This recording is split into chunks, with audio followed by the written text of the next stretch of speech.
ನಾವು ಸಾಲಿಗೆ ಗಿಡ ಕೊಡೋ ಟೈಮ್ದಾಗ ಒಂದು 50-60 ಗಿಡ ಪೆರುಗಿಡ ಉಳಿದಿದ್ದು ಕೊಟ್ಟಿದ್ದೀವಿ. ಆಮೇಲೆ ಮತ್ತೆ ಯಾವುದೋ ಕಾರಣಗಳಿಂದ ಸಾಲಿಗೆ ಕೊಡಕ್ಕೆ ಆಗಲಿಲ್ಲ. ಹಂಗಂತ ಹೇಳಿ ಅವ್ನೇನು ಮಾಡಿದ್ವು, ಹಂಗೂ ಶ್ರೀಗಂಧ ಗಿಡದಾಗಂತೂ ಗಿಡ ಹಚ್ಬೇಕಾಗಿತ್ತ. ಅದ ಕಾರಣಕ್ಕೆ ಶ್ರೀಗಂಧ ಗಿಡದಾಗ ಮಿಡಲ್ಲಾಗಿ ಒಂದೊಂದು ಗಿಡ ಪೆರುಗಿಡ ಹಚ್ಚಿದ್ದೀವಿ. ಈಗ ನೋಡ್ರಿ 2 ವರ್ಷದಾಗ ಹೋದ ವರ್ಷನೂ ಕಾಯಿ ಬಿಟ್ಟಿತ್ತ. ಈ ವರ್ಷ ಅದಕ್ಕಿಂತ ಹೆಚ್ಚು ಚೆನ್ನಾಗಿ ಬಿಟ್ಟಿದೆ ನೋಡ್ರಿ, ನೋಡ್ಬೋದು. ಇವು ಗಿಡ ಪೂರ್ತಿ ತುಂಬಿದಾವೆ ಕಾಯಿಗಳೆಲ್ಲ. ಹೌದು, ತುಂಬ ಕಾಯಿಗಳಿದಾವ ನೋಡ್ರಿ. ಅದಕ್ಕೆ ಹೇಳೋದು, ಭೂಮಿಗೆ ಬಿದ್ದ ಬೀಜ, ಬೆಳೆಗೆ ಬಿದ್ದ ಅಕ್ಷರ ಇಂದೆಲ್ಲ ನಾಳೆ ಫಲ ಕೊಡ್ತಾರಂತಂಗ ಅದು ಫಲ ಕೊಡಕತ್ತದ. ಇಂಥ ಫಲ ಕೊಡುವಂಥ ಗಿಡಗಳನ್ನ ನಾವು ಯಾವತ್ತೂ ನಾಶ ಮಾಡಬಾರ್ದು. ಸಾಧ್ಯವಾದಷ್ಟು ಇನ್ನೂ ಹೆಚ್ಚಿಗೆ ಬೆಳೆಸೋಣ. ಸಾಧ್ಯವಾದಷ್ಟು ನಾವು ಪರಿಸರ ಪ್ರೇಮಿಗಳಾಗೋಣ.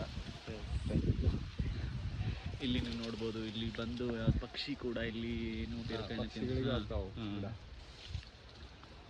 ಇಲ್ಲಿ ನೋಡ್ಲಾ, ಎಷ್ಟು ನೋಡ್ಲಾ, ಇಲ್ಲಿ 1 2 3 ಆ್ಯಕ್ಚುಲಿ ನಾವು ನಮಗೆ ಇಲ್ಲಿ ನೋಡಲ್ಲ. ಹೌದಾ, ಇಲ್ಲ ಇಲ್ಲಿ ಎಷ್ಟು ನಾವು ಅಲ್ಲಿ ವಿಡಿಯೋ ಮಾಡಿ ಇಲ್ಲಿ ಎಷ್ಟು ನಾವು ಹಕ್ಕಿಗಳ ಬಂದು ಗಿಡ ತಿಂದು ಏನದು ಕಾಯಿ ತಿಂದು ಹೋಗಿರ್ತಾವಲ್ಲ, ಅವ್ನ ಯಾವತ್ತೂ ನಾವು ತೆಗಿಯಂಗಿಲ್ಲ ಕಾಯಿ.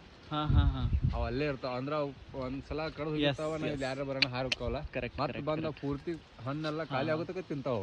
ಅಲ್ಲಿ ಮ್ಯಾಲ ನೋಡ್ಬೋದು, ಆಲ್ಮೋಸ್ಟ್ ಹಕ್ಕಿಗಳು ತಿಂತಾವ. 4 1 ಇಲ್ಲಿ ನೋಡ್ಬರ್ಲಿ, 1 4 5